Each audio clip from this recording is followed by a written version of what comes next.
Okay, how many people have heard me talk at one of these shindigs before? All right. So hopefully I'll do like I did last time and not mess it up too much. Just to get it out of the way, the purple shirt. I would love to say it was planned, it was a forethought, because I didn't watch the Ravens. And I didn't think joint. It was just the next shirt in the lineup in my closet. True statement, okay? What's the other thing I always talk about when I come to forecast industry? As providers, as industry providers to DoD, if you expect me to understand how your capability works in my environment and you leave it up to me to figure it out, I will screw it up, right? I tell folks time and time again, understand our environment. Understand what the DISA portion of the DODN means, because as the guy who is responsible for everything the agency has out in the field, I've got to rely on you to know that what you're providing me and the DoD and the mission partners downrange, that capability is going to operate within our space. And it's going to operate at scale.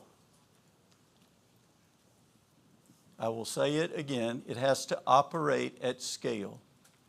We break generally every vendor's solutions in one way or another. Whether you're a small company or a big company, we have scenarios that people do not test for. And if you don't understand our environment, then it's hard for you to come in and demonstrate to us and expect us to accept that it's going to work as intended.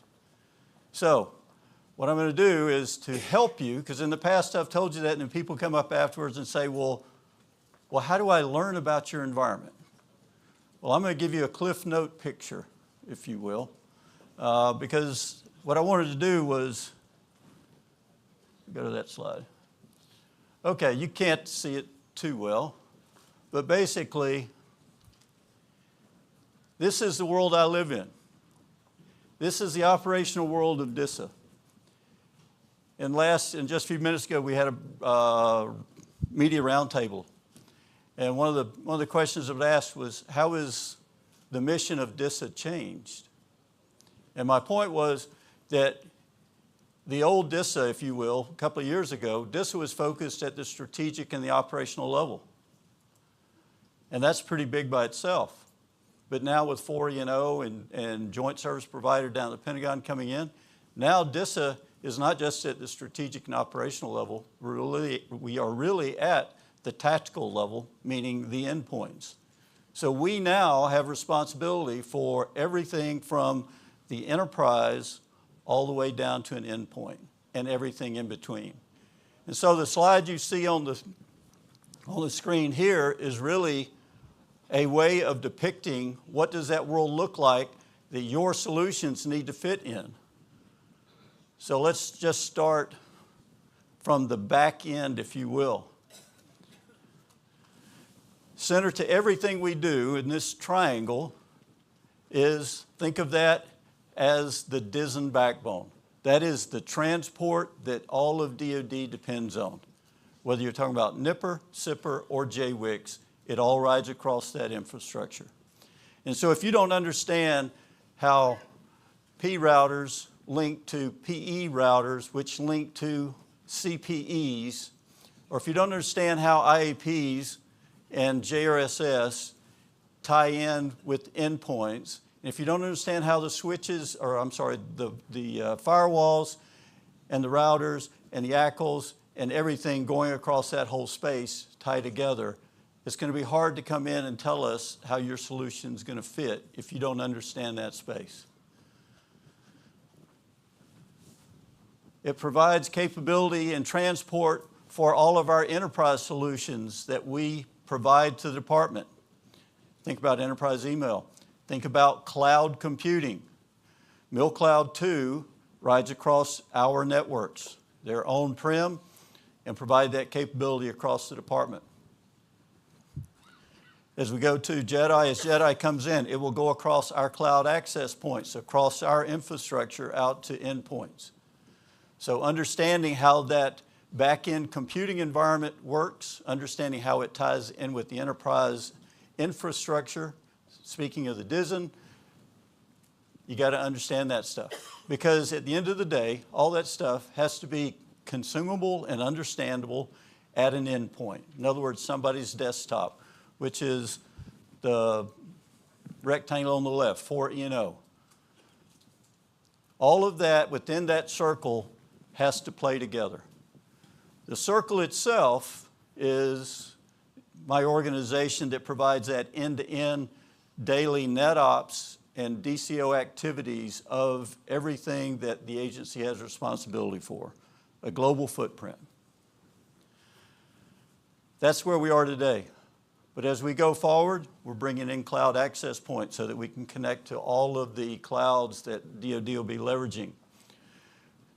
Steve Wallace talked about cloud-based internet isolation, so we moved the browser out into the cloud, so we have to be able to support that capability.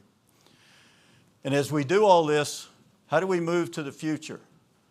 So some stretch goals I've given my team is I want to move to a converged C2. What does that mean? The point being is we always tend to think about things in isolation. We think about the transport, we think about the computing, we think about the desktop. And every one of you probably has a capability that's focused on one of those three pieces. And that probably works really well from that one perspective. But if it doesn't work end to end, when it comes to troubleshooting the day-to-day operations of our environment, then I don't know how I fix the problem when it happens, because invariably it will happen. And since now we have everything from the strategic level all the way to the endpoint, how do you quickly get after isolating and identifying the issue so that you can get it fixed?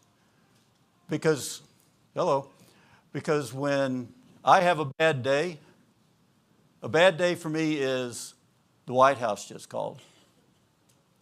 And the reason they called was because you couldn't email me because their network's down. So that's my bad day. And I've got to be able to quickly be able to see that from end to end, to understand where's the issue. Is it coming in from the internet at tier 0? Is it coming across the transport? Is it coming out of a data center? Or is it somebody fat-fingered something locally within the infrastructure? So I've got to have that converged C2 so I can get to quick response and action tied to what the issue is. And then as the other piece is tied